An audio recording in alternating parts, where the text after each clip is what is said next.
Hello everyone, and welcome back to the New Hampshire Business Show. My name is Chris Pastrana, and today we're here with Aaron Day. Welcome to the show. Thanks for having me. Absolutely. So let's get into this. I don't typically talk politics. I do every once in a while, but it's probably one of my favorite things to talk about. Yep. So let's get into it. All right, terrific. Well, I mean, I'm running for governor specifically because I'm a serial entrepreneur, and I've seen what happens when government overreaches into the business sector. So I started my first company when I was 19, which was an internet company that I sold. And then in 2004, I started a healthcare company. And the company was profitable. We were actually helping employers reduce their healthcare costs. Everybody liked it. We were in 43 states. And the company was systematically dismantled by Obamacare, Dodd-Frank, and an overzealous attorney general. And so that got me really amped up. I mean, I guess hell hath no fury like an entrepreneur scorned. And so I got involved in political activism, and specifically looking at things like Obamacare. And New Hampshire is in a very difficult position right now. We're ranked 49th in terms of difficulty for starting a business. Yeah. Our tax rate is 47th. I mean, we have this whole business enterprise tax concept, which no one else has. So I'm running specifically so that I can reduce the size of government, reduce taxes, and reduce regulation, because there's no reason we can't have a flourishing entrepreneurial environment. Yeah. But we don't, and no one's really addressing it aggressively. Do you know why they're not even talking about it at all? A variety of different reasons, but I think that the politicians, our current governor, is more interested in the optics of how he goes from governor to being in Washington, D.C. And that's been a trend in New Hampshire for the last 30 years or so. Yeah. Usually the governor is considered the big prize, and a lot of people will go maybe to D.C. and then with an eye towards becoming governor. But we have a weak governor here, and the governor is kind of a stepping stone to federal office. Yeah, maybe like running for Senate or something. Right, exactly. Yeah. So, and we've really destroyed our healthcare system over the last 30 years. And this actually started in 1991. What was surprising about this to me is that it's Republicans that did this, because usually you think of Republicans as being fiscally conservative. But in 1991, Judd Gregg was governor, and he had his eye on running for U.S. Senate. But the state was facing a $35 million budget shortfall. There had been kind of a tech shakeout. So, normally you'd have two different options. You could either cut spending, which is the preferred path that I would take, or you could add, income tax or sales tax. Well, he found a third option, which is called Metascam. So what they figured out how to do was take federal matching money that's supposed to go for Medicaid, supposed to go to provide health care for the poor. Mm-hmm. They found a way to divert some of that to our state budget to go for non-healthcare related expenses. Mm-hmm. So that's called Metascam. And we've been doing this for 27 years. Yeah. Essentially stealing money from children, because this all goes to the debt and has to be repaid by future generations. And so rather than being fiscally conservative, we opted for this Metascam route. This has implications beyond just Medicaid, because the way that this works is the only hospitals that take Medicaid are eligible for this federal matching money. So when innovative businesses come to New Hampshire, like the Cancer Treatment Centers of America, and they want to offer a unique approach, well, they don't take Medicaid patients. So the hospitals are worried that, well, wait, if this Cancer Treatment Centers of America comes in, this is going to eat away further at our business. And so they use a certificate of need board to keep the Cancer Treatment Centers of America out. Yeah. Furthermore, the state has been taking this Medicaid matching money and not reimbursing the right amount to the hospitals. So the hospitals end up with a shortfall. Well, what do? They have to increase what they charge people that have private insurance. So as a result, everybody's premiums are up last year 44%. Yeah. So this impacts everything. So we don't have the choice that we should have in healthcare. Premiums are out of control, and now 30% of our state budget comes from the federal government through Medicaid. So this whole situation is really unacceptable, and it impacts every business, because healthcare is usually a number 2 cost item for individuals or businesses. Yeah. And it's like, I don't know, this seems to be a trend I've been seeing where people are like, we're conservative, we're fiscally conservative, but every action they take is like the opposite. Well, this is what Judd Gregg did. So after implementing Metascam, I found, I think, a Washington Post article. He called himself a self-described skinflint and fiscal conservative. Mm-hmm. So, I mean, it's pretty audacious to where your approach is to take money that has to be repaid by future generations to cover your fiscal irresponsibility, to call yourself fiscally irresponsible. But it's happening even now. Yeah. We've been doing this with Metascam for 27 years, but then they decided to expand it even further and expand Medicaid. So this was part of Obamacare, with this optional part where the states could expand Medicaid. And originally the federal government would cover 100% of the costs, but over time that would taper off to 90%. Well, when the Republicans pushed through promoting Medicaid expansion, they said, well, the taxpayers won't have to pay a dime. And so they came up with a scheme. And the scheme was to take the federal Medicaid money and give it to private insurers instead of going and having it dispersed at the state level through Medicaid. And then to pay for that difference, that extra 10%, they were going to tax the insurers and further tax hospitals.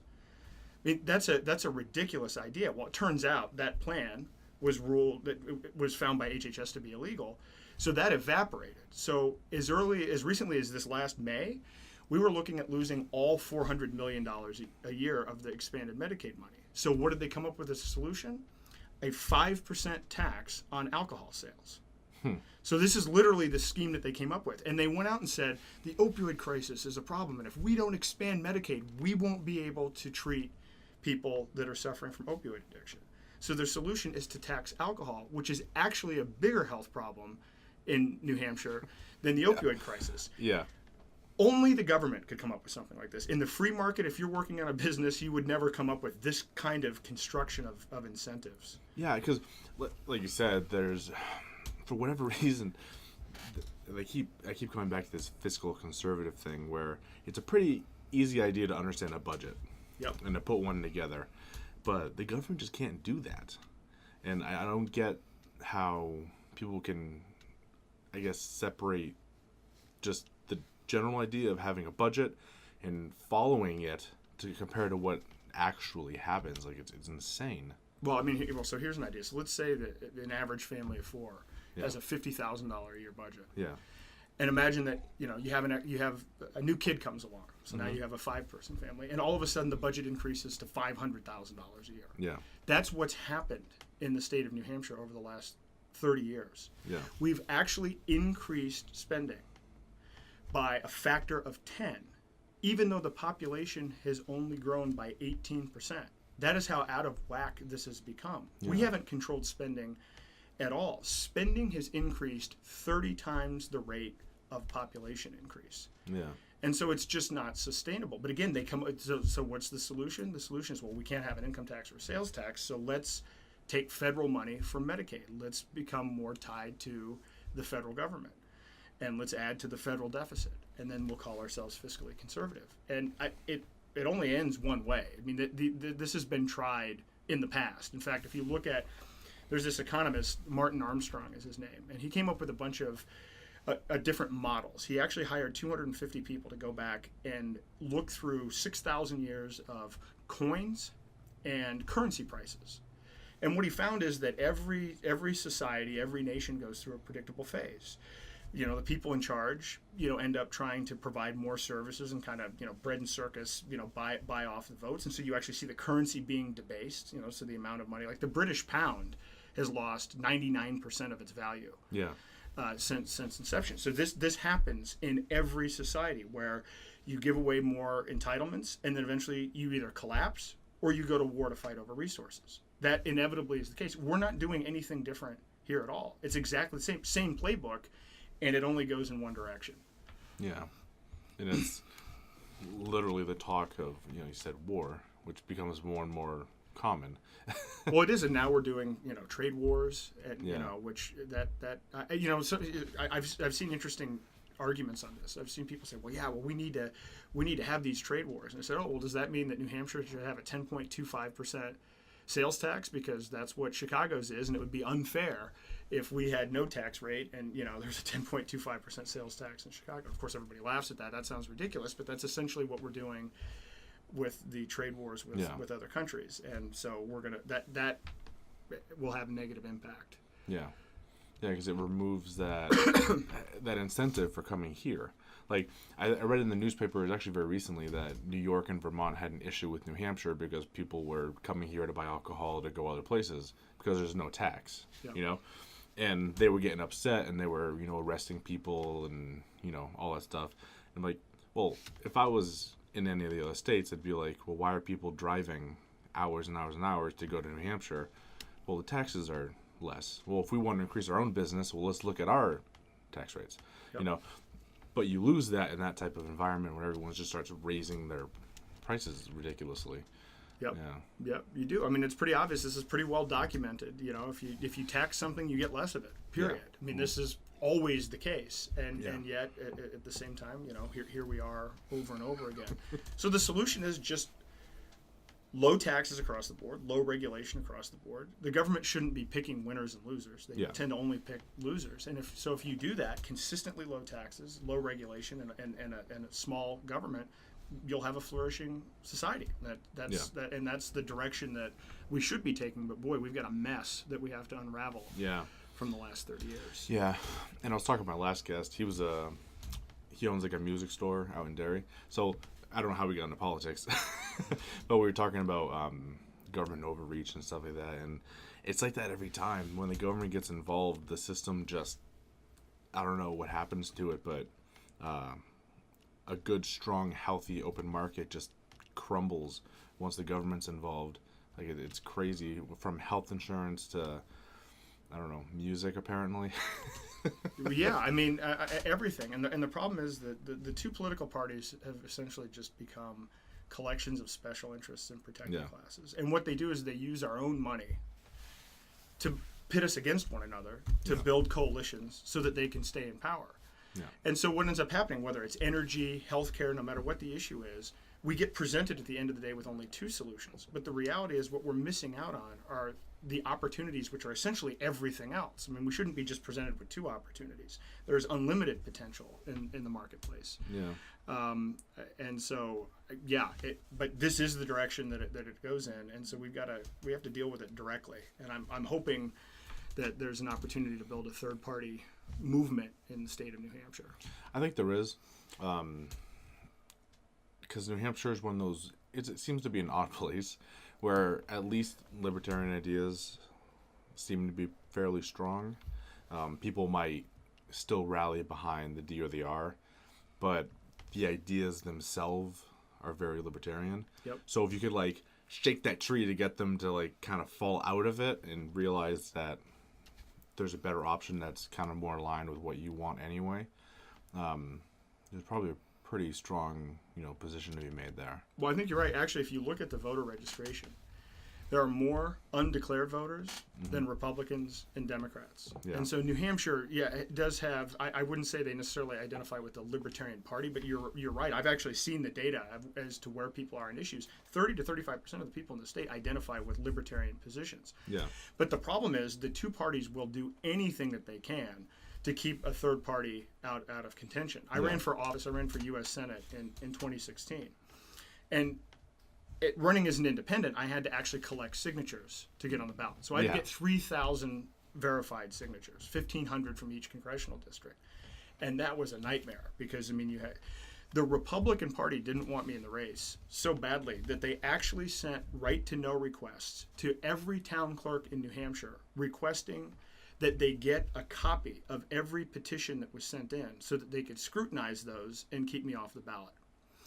A friend of mine who was actually a member of the Republican state committee was kicked off the committee because the chair at the time said that he was publicly supporting me, and because I'm not a Republican, he's therefore kind of out as a member of the Republican state committee. Well, it turns out he never indicated that he was going to vote for me, and that ended up getting reversed. But that's how badly the Republicans were willing to go to try to keep me off the ballot and to punish anyone who moved out of the rank and file Republican Party. So so to me it's just getting the word out, which is the biggest challenge, which is why I'm glad to be on here and to try to get in front of as many people as possible, because I think you're right.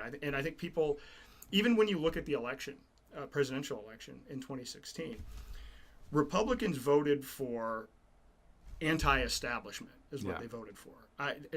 Regardless of what you think of Trump or Sanders on their policies, they were the outsiders and they won in the primaries. And so, New Hampshire, I talked to a lot of people that I wouldn't have thought would necessarily resonate with Trump.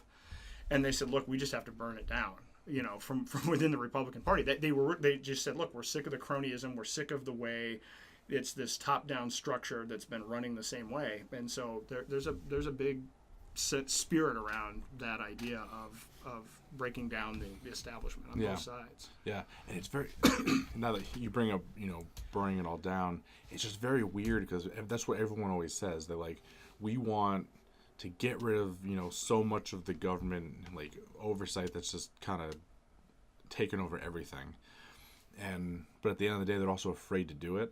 Yeah. Because they're like, oh, how do we solve this problem? I was like, oh, we got to rely on the Republicans or Democrats to fix it. And I'm like, well, no, you need to take it even further, go grassroots, kind of do it from your community. But the government's done a fantastic job of this over the years of really indoctrinating people on, you need us to fix your problems. Well, they have. Let's look at the opioid crisis. So there's this article in The Intercept about Bill Shaheen as a superdelegate. So his firm, Shaheen and Gordon, did lobbying for the opioid industry and for pain care. Well, it turns out prescription opioids are responsible for 4 out of every 5 addictions that we have to opioids in the state. So they helped create the problem.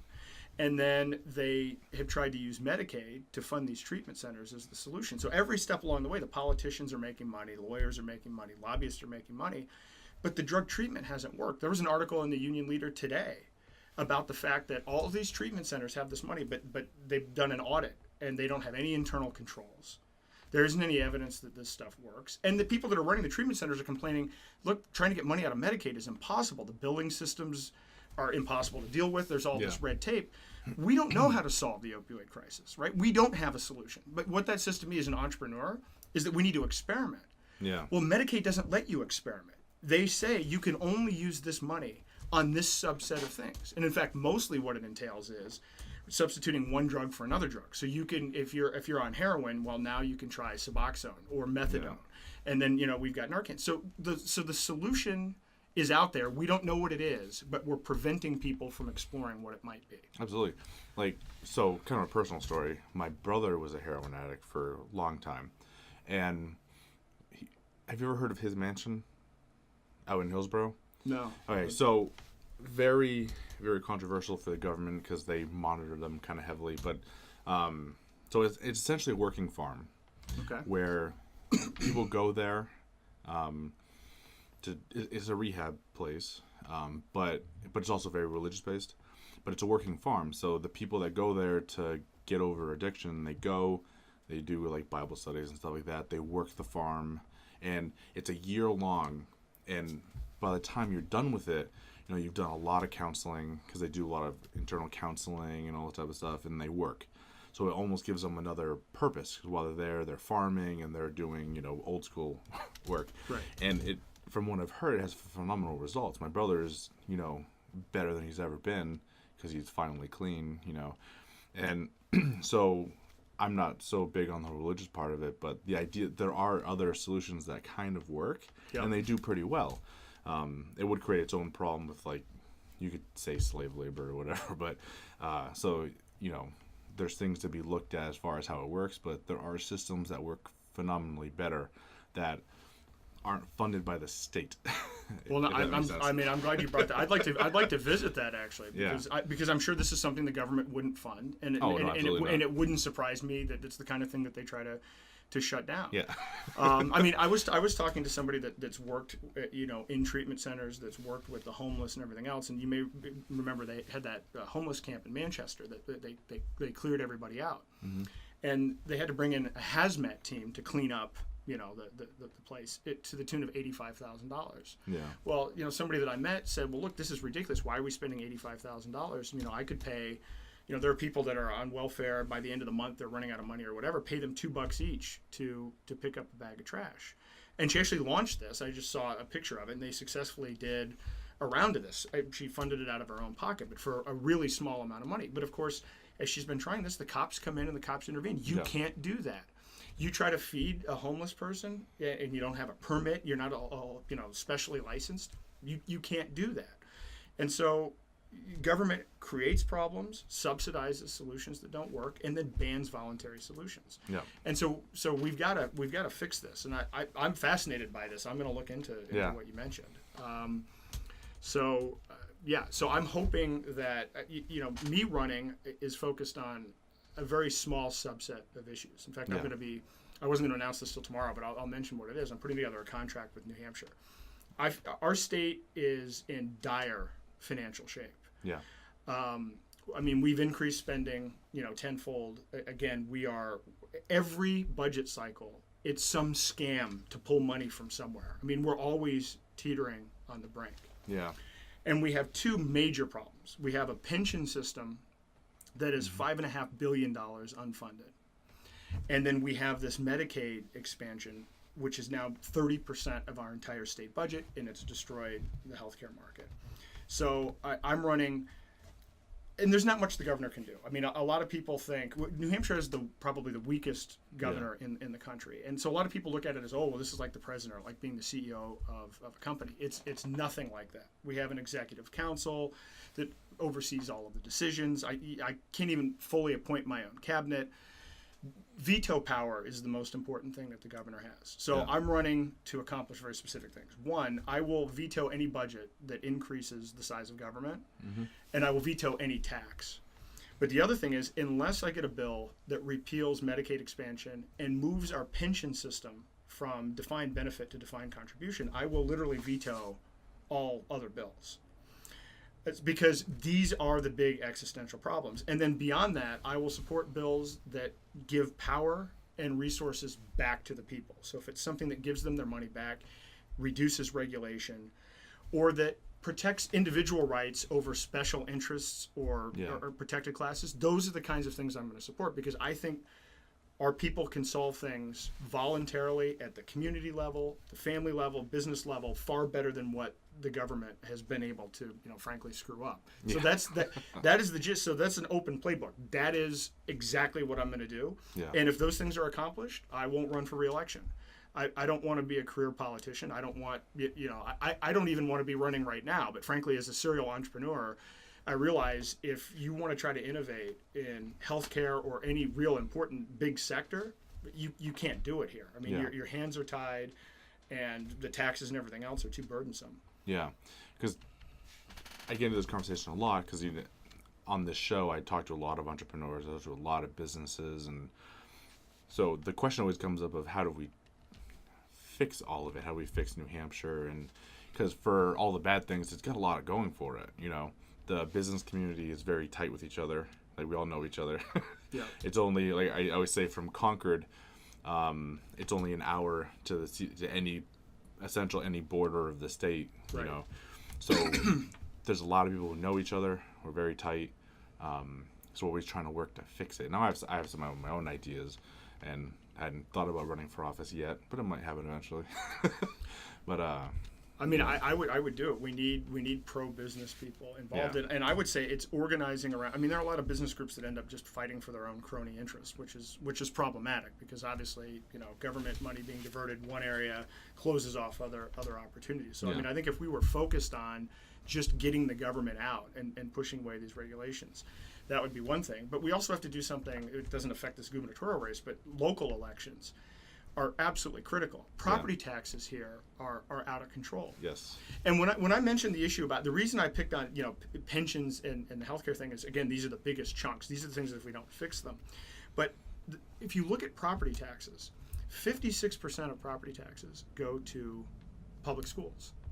In Bedford, it's 80% of property taxes go to public schools. Now, I'm not saying I'm against all public schools, but there's one slight problem with all of this. Public school attendance has declined 20% the last 10 years. Yeah. And they have not responded by reducing the size. They've increased the size. So you get into these arguments all the time when you say, well, we need to cut the school budget. All of a sudden, you hate children. In fact, I've been the target of ads in races that I wasn't even running for, but people were trying to associate me with somebody else, saying that I hate children. Yeah. I have children. I absolutely don't hate children. But you can't keep on giving money for things that are declining in size. I mean, it's just that basic. With pensions, I mean, the pension thing is out of control. The person that runs the pension system is, I think, eligible for a $250,000 pension. You have cops that, again, $130,000 pension. This isn't what people in the private sector are seeing. So this is just about rebalancing. It's not about cutting all of this out, but it's actually, rebalancing it to what people are seeing as in the free market. Yeah, and this is actually very interesting. There's a couple things here. One, the property taxes is something that I always harp on a lot. So we have a age problem in the state. Yes. The younger generations either aren't staying or generally they're just leaving. They don't want to be here. So we have an aging population, and it's not good. Because that raises healthcare funds and all that stuff. So the biggest problem I see is property taxes, because if you can decrease property taxes, you essentially raise the incentive for new property. Because what you need is a lot of entry-level houses, the $100,000, 2-bedroom, 3-bathroom type houses, so that young families will move to the state to work. That's kind of the point. Yep. And if they address that, because right now, I don't know if you know a whole lot about the real estate market, but it's hot. It's hard to find a property. Yes. Yeah. And a lot of that is because everyone's moving into those entry-level homes, so that they can't find any. So we need more entry-level property that won't crush a beginning family, and better jobs. Yep. So I'm working on the job area myself. That's the point of the show, is to help businesses in New Hampshire become successful. Yep. That's my focus. And then you got the whole real estate problem. So I think those two areas would be huge for fixing a lot of these problems. Now, there was something else I wanted to say. I forget what it was. What was the other thing we were talking about? I don't remember. It was housing and jobs was what I you guess said. I could work. And property taxes is how we got into it. Right. On the housing front. So here's something that I've heard. I've been talking to a lot of people in the trades, people that do landscaping, people that run moving companies, people in construction. They can't find employees. So we have another problem. So to your point, we have a low unemployment rate, which is a bit misleading, actually. Because if you take all of the people that are out of the labor market for long periods of time, and then you look at the two areas of biggest growth that we've had in employment are kind of our transportation and healthcare, which in some ways are actually funded by the government. So this isn't necessarily private business activity. Yeah. And I talked to one guy who said it drives him nuts when he sees road construction where there are 10 people next to a pothole or whatever. And he's like, look, these guys are making tons of money. They're getting benefits. I can't hire people because the government is coming in and paying.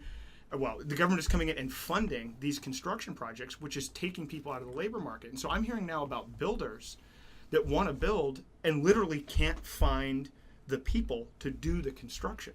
So that's an interesting problem. Yeah. That we have. Anyway, so. Oh, you remind me what I was going to say. 'Cause we're talking about pensions. Yeah. So I was in the military. So I find this is very interesting. Because when you look at the military and then you look at police and stuff like that, they're both services. You're serving your community. Yep. In the military, you serve the country. But the expected pay is very, very different between those two sections, right? Yep. So, say in the military, when I was in, I think average, as an E4, it was $2,300 a month, I think. Wow. And then you get, I think that's what the pay was, I forget. And then you get your housing benefit depending on where you live, which was, for us, was about, I think it was $1,300, something in that area. So it's not very much. So, but then where they say we make a lot of money is in the health insurance, which is TRICARE, which is free for us. Well, it's not free. We paid for it in our taxes. But so we don't make a lot of money. So this is where I find it very interesting, where people complain about how much firefighters, police, and teachers are supposed to make. Well, you have an expectation that you're moving into a service. It's not going to pay a ton, So where are these $130,000+ a year jobs, coming from, where a brand new patrol officer off the streets making 40, 50, 60 plus $1,000, when you're, like I said, because I was told by someone back when I was in the Army, one of the kids was like, we barely make anything, and the dude said, this is a service. You are serving your country. You know, we don't have to pay you because you're serving, but they do. Find fulfillment in the fact that you're doing something better than yourself, and then when you're done, move on and use your skills in a career where you can go make money.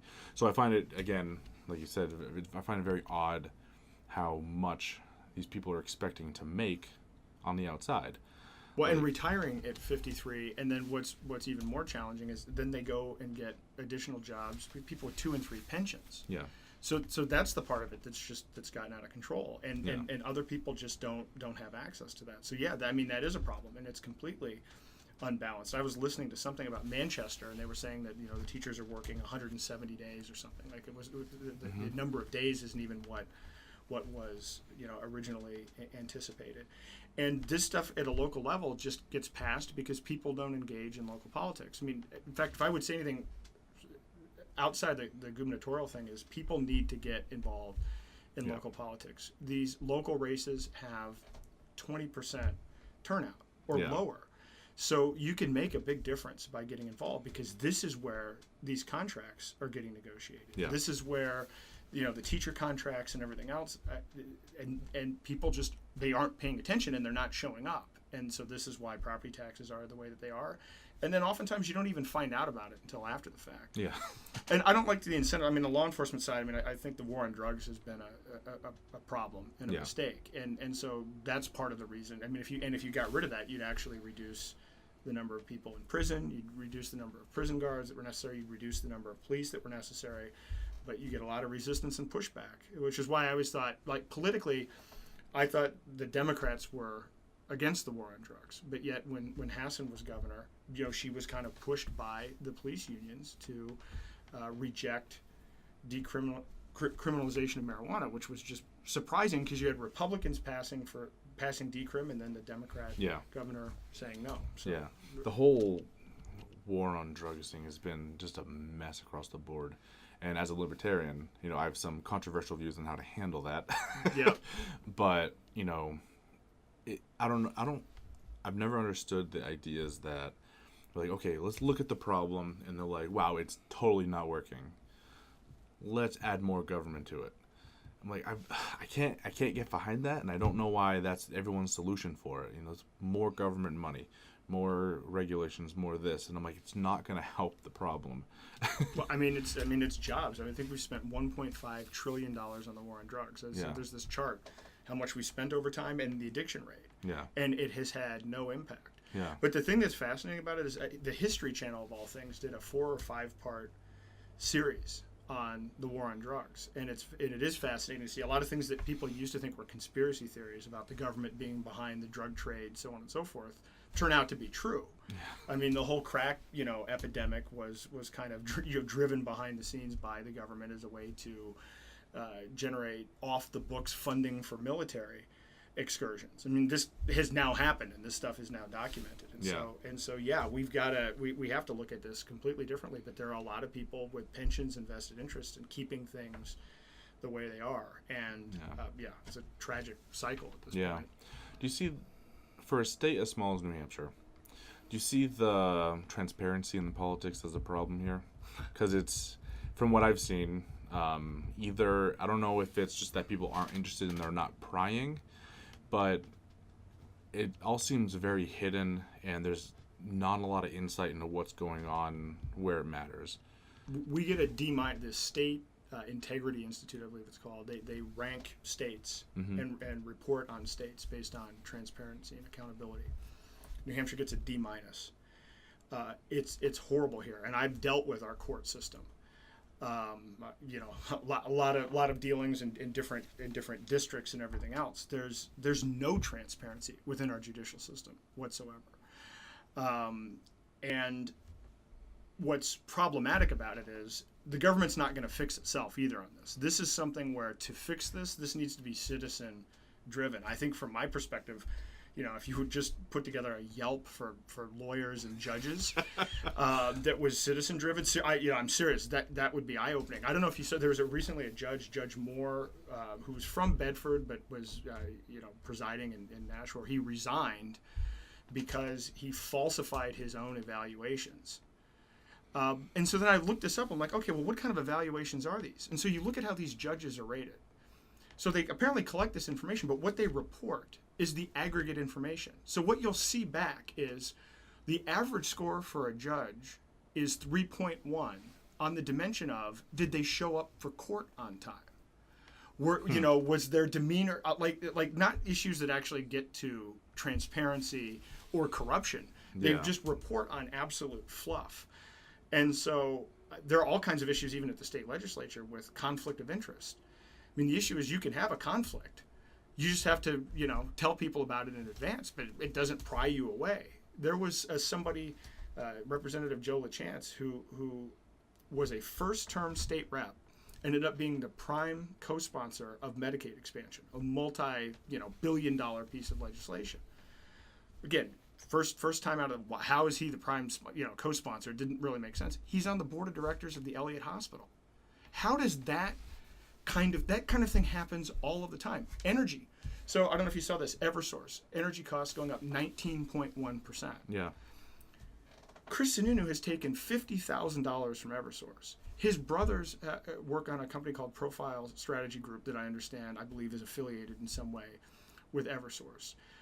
The Josiah Bartlett Center think tank has 2 Sununu family members on the board, and they put out think tank information that kind of drives this energy policy. How is he deciding? There's such a clear conflict of interest. Yeah. Campaign finance is another one. I mean, you do report campaign finance stuff, but I've not seen the AG take any kind of action. People have violated campaign finance stuff all over the map. I mean, it's kind of a joke in terms of enforcement. And then the way people actually report it is they handwrite what all their contributions are and then send it in. And so what you see on the screen is, I can't make that out. You can't really. Yeah. I mean, this stuff should be searchable and openly transparent, and none of it is. And this even feeds into right-to-know requests. If you want to try to find out information from the government, those laws are getting better so that you can actually, inquire as to what's going on with some of these things. But yeah, this is a major problem, and it needs to be dealt with by the citizens. So we can't count on the government to audit themselves. Yeah, and it's kind of funny because the amount of scrutiny, just going to a national level, that the media gives the president for every little freaking thing. It's a little excessive, but I kind of like it to an extent. We need to see that at a smaller level. I had a while ago, I had considered going into politics and doing a politics show like that, where we could really get into New Hampshire politics and so they couldn't hide anything. I haven't done it. I'm still pushing people to do it. So I think it's needed. It is needed. Because like I said, with the scrutiny the national media gives the president, people in New Hampshire should be giving our government too. They should be, and actually it's completely dissipated to the extent that we ever had any. There's no investigative journalism going on now. I mean, you see the layoffs obviously at the papers, and so even these papers are running on skeleton crews. But when you read a story, these things are press releases. There's not a lot of investigation that goes into any of this. Yeah. And so we absolutely need a complete and kind of an investigative side to this. Yeah. Just to keep people aware of what's going on. Yeah, and I think when they know they're not being looked at, it's when people get a little fishy with the numbers, and putting that pressure back on people could be good. It could be. I think it's the only thing that will work because, particularly at the local level, I mean, there is so much corruption at the local level because nobody's paying attention. Yeah. And so this just happens. And so you start looking at, well, how did these local contracts happen? Why did this deal happen and not this? And, it doesn't take a lot of digging to find out that there's something wrong. It's just hard to get people engaged to look into it. Yeah. But, pretty good. But yeah, I mean, if you're actually interested in pursuing that, let me know, because I know some people that have also that are interested in it. It's just a matter of actually putting it together and getting it done. Definitely, like I said, whenever I get my new studio, I'll definitely be looking to do a few more things. I think politics is one of the ones where I'm like I might never get into politics, but I can do it from my end. Yeah. Well, I will tell you one area that, I mean, as a serial entrepreneur, one area that I think should be a highlight for New Hampshire is, cryptocurrency and blockchain technology. I'm part of the Free State. I moved here as part of the Free State Project in 2009. Yeah. The Free State Project, we've been taking Bitcoin since 2011. There are a ton. In fact, New Hampshire has the highest per capita Bitcoin usage in the country. Yeah. And there are startups, some in Portsmouth and some kind of, all over the place, working on not just cryptocurrency, but how to use blockchain technology to solve problems. And you mentioned earlier, there's kind of this idea of business people want to get together and figure out how to solve some of these problems. That's what's the key about blockchain technology is it allows you to transact and do business with somebody where you don't have to have a trusted third-party intermediary, because you can actually conduct your transactions on this blockchain, which is kind of a cryptographic way of validating transactions without having to have this intermediary. Well, if you can start, if you think about bankers, lawyers, politicians, the people that are middlemen, that's typically where you have a lot of cronyism and corruption. If you can use some of these decentralizing technologies, it opens up all kinds of opportunities. And I hope New Hampshire ends up being the leader on that. And there's one company in particular. Have you heard of Ravencoin? Yes. Okay. So, I mean, Ravencoin is essentially, it's a way of, it's going to be a platform that allows you to raise money, essentially, using, security tokens. And so right now, people are using Ethereum, people are using different types of technology to raise money, but they don't pass SEC muster. Yeah. Ravencoin is going to be a way for you to do that, where, you can actually raise money legally, but much more efficiently. And so I hope Ravencoin is used here to help small businesses. That'd be cool to check out. So. Yeah, that's pretty cool. I think off of coins for a second. Have you heard of health shares? Yes. Okay. I'm not very familiar with them. I actually only learned about this a couple days ago. How do you see that working out in New Hampshire? Well, so I am working on a company, Salu, that's in this space. I think you can decentralize the delivery and financing of healthcare. Yeah. One of the big problems and one of the big growth areas is in the administration of healthcare. In fact, insurance is completely broken. The way health insurance companies aren't really businesses. The way they make money is by hiding pricing and by being inefficient at processing payments. I mean, it's the float on collecting the premiums and paying out the claims. Mm-hmm. That float is where they make most of their money. And in fact, they have the systems of arbitrarily rejecting claims so that they can hold on to more of that money. They're able to do this because they're essentially given a state license to be able to do this. The state insurance commissioner carries a lot of weight, which is why it's hard to get new entrants in here. Yeah. But insurance companies are told how much money they have to have in reserve, what the difference is that they can charge between different groups for different things, what they have to offer as services. That's not really a business. And if you're ultimately making money by hiding your pricing and then being inefficient at processing payments, do we really need that to be the way we're running our healthcare system? So, I mean, you could use a combination of cryptocurrency and other things to get insurance out of it altogether, but then figure out ways for people to pool their risk in all kinds of new and interesting combinations, and crowdsource, the funding of healthcare. My mom passed away from cancer. She like 6 years ago, and she didn't have insurance, and so I went in and actually negotiated cash payments. So we were dealing with radiologist and oncologist and everything else, and trying to figure out how much this costs. And I'm talking to the doctor, I'm like, oh, so how much does this cost? They have no idea how much it costs. Yeah. But it turns out if you're paying cash, you can get, on average, a 50% discount on what insurance is billed. So if you actually think about, by providing just price transparency and getting this monstrosity out of the billing, you might be able to cut a significant portion out of healthcare costs, and you can actually shop for treatment options based on quality and based on price, which amazingly you can't do now. Yeah. So kind of funny you bring this up. I just had a fourth kid a couple weeks ago, so about a month, and we just got the bill from the hospital. So I found this interesting because they billed us, and because she doesn't officially have insurance yet, but she will shortly and all stuff. So they build it out. So they sent us a breakdown of what everything cost. So I found this interesting because it was like, I think $6,000 to $7,000, something in that range. And right off the top, there's an itemized line. They said for, what was it, non-insured person, and they cut 60% of the cost. Wow. So Yep. it dropped down to about $2,500. So I'm looking at it and I'm like, oh, so there's your inflated random number that, okay, if you're an insurance company, we're going to charge you $7. Yep. But because you don't have insurance, we'll be a little more realistic with the actual cost. Yep. And I'm like, how are you doing this? Like, how is that legal? Well, and you know what? To be honest, this part of this ties back into this meta scam and what they've been doing. Yeah. Because, so in order for the state to be able to take money to cover their budget shortfall, they've put the hospitals in a situation where for every Medicaid patient, they're not being reimbursed enough money. And so what that means is you have insurance, boom. Yeah. You're going to get charged more money for it. Yeah, it's freaking crazy. And so, kind of back on what we were talking about health shares, for those who don't know what that is, we were kind of talking about it's where you kind of pool your risk against a bunch of people. I actually found that there's a small business one here in New Hampshire, which is how I found out about it. So all small entrepreneurs can sign on to this one health share, and it's kind of that type of thing. And that's, I was like, that's a really cool option. I had no idea those types of things existed. So what I liked about it is, even in a market that's super regulated by the government, entrepreneurism can flourish.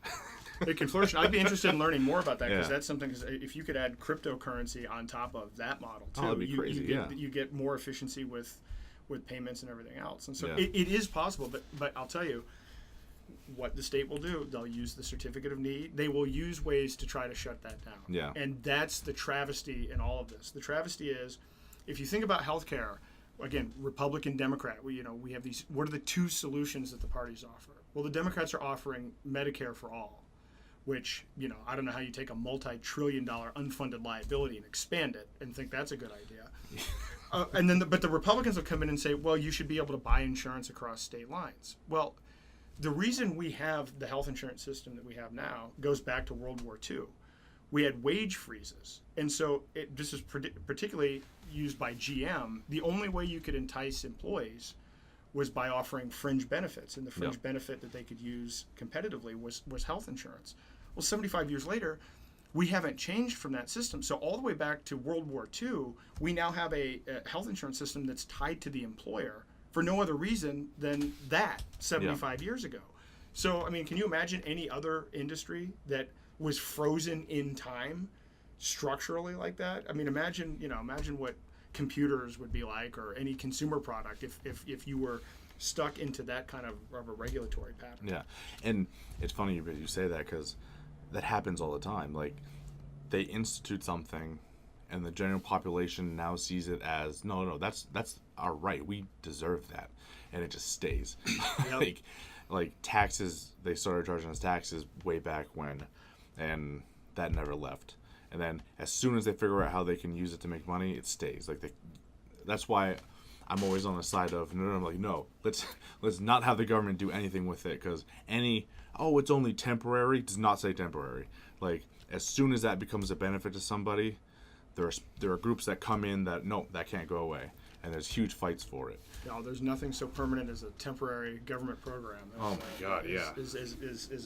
But if I actually saw a chart that showed the cost of various items and inflation, and so TVs and cars and everything they've gone down. Healthcare and education and textbooks, even more than any of that, have absolutely skyrocketed. Yeah. And there's something interesting about healthcare. If you look at all of healthcare, costs skyrocketed, except cosmetic surgery and LASIK. Yes. So to the extent that these are things outside of this ecosystem of government funding and insurance and everything else, the price has actually dropped. Yep. Getting people to understand that this is the biggest challenge, is getting people to understand that the options outside of what you're being presented with are massive. How do you describe the full potential of what the market can do, where people understand it? Because it's not tangible. It's just this is what millions of people can do working voluntarily. I can't tell you exactly what it's going to be, but it's what's brought us all of the wonder and innovation that we currently have. And so trying to get that message out there is important. Yeah, I think it's the struggle we both constantly go down, because you're right. Because that's one of the points I was going to bring up. Any medical thing that's not covered by government money, like, becomes more affordable over time as they get better at it and there's open competition for it. You step the government in its place to kind of like regulate things, costs just go nuts. Yep. Anytime something comes in to subsidize that, it's a mess. No, I mean, it's a mess. And even you look at things like, how is it that we spend 20% of the GDP on healthcare and we've had 2 years of declining life expectancy? Yeah. How is that even possible? And I won't go into a lot of detail, but the FDA has done more to, slow the process of innovation. And this is a perfect example of the idea of regulatory capture. It's the big pharma companies that basically control the FDA. It's a revolving door of people from the FDA to biotech companies. In fact, if you come out of the FDA into a big pharma company, you're making $1 million a year plus. This is now one of the most highly paid, jobs within the biotech world. And so, which, by the way, the same is true with Wall Street and the SEC. It's this kind of cronyism that if you actually got people say, well, what would you do if you didn't have government regulating these things? I don't know. Flourish. Things would probably be cheaper and more readily available. Yeah, and I make this point all the time, and especially with my last guest, where I don't know if I made it on camera or not. Just because the government isn't regulating it doesn't mean it doesn't have to be regulated. Right. Like, my best example is look at athletic training. It's not regulated by any form of government or anything like that. So the government doesn't really say you have to have a license to athletically train somebody. But gyms there are athletic certificates offered, courses to train people.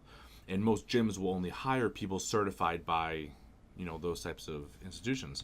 So you can put into place, say, one person I heard they say, for building new houses, there's government regulations on how to do that. And some of them are absolutely absurd. Oh, yeah. The booklet, yeah. So what they say is if you didn't have regulations, they would build awful houses and they'd be falling on people. But if there were regulatory agencies that were, civilian ran, so that you knew when you bought a house, okay, this house was built following this company's regulations. Okay, that company is, essentially they put their stamp on there for liability. So, but the government doesn't have to be involved. No, it doesn't have to be involved. And that would carry through, because then if you wanted to get insurance in the private market, the insurance in the private market would only accept houses that were built using these private standards. Yeah, exactly. And then, and if someone was like, oh, we're moving into a house that was built by this dude down the road, it has none of the qualifications of these other places, that is their choice to make that decision. And it doesn't have to be the government's involved in it. It's freaking crazy. Well, there's this idea somehow that people that go into business are in it just to make a quick buck and have no concern for their customers. That's not the way you build a successful business. You make a successful business by voluntarily engaging in trade over the long term. That's how you become a successful business. Yeah. So, but somehow it's this presentation that, well, if you're in business, you just basically want to steal from me, which is exactly the opposite of what's going on. And I was involved with a clean tech startup for a while, working on some innovative products. The idea was to be able to, at some point, call the electric company and say, look, I'm completely off the grid. So, imagine you've got a carport with solar panels, and you have, a battery system in the basement that can actually hold the solar energy, and then you start converting appliances like water heaters. You replace all of your lights with LEDs and everything else, and something like that would be possible. What I found challenging about it was when the government comes in and provides subsidies, because they end up subsidizing, a GE light bulb, the CFC light bulbs where if you drop them, you have to call in somebody with a hazmat suit because there's mercury in there. Those are the products that the government ends up subsidizing. The energy situation would be solved without, no government intervention is needed to come up with new solutions for energy. And it's the roadblocks that they put up that have created the issues that we have. Yeah. Yeah, absolutely. I like it. All So I think we could do this all day, Yep. but we're running at about an hour now. So Okay. we'll leave that there. So people that want to learn a little more about your platform, get in touch with you, how do they do it? www.day4nh.co is the best place. And you can also find me on Facebook. I'm pretty available on social media. Pretty cool. Awesome. Thank you for joining me. It's been a Thank lot you. of fun. It's been great. Thanks. Thank you guys so much for watching. We're going to have the last word from our sponsors, and everyone have a great day.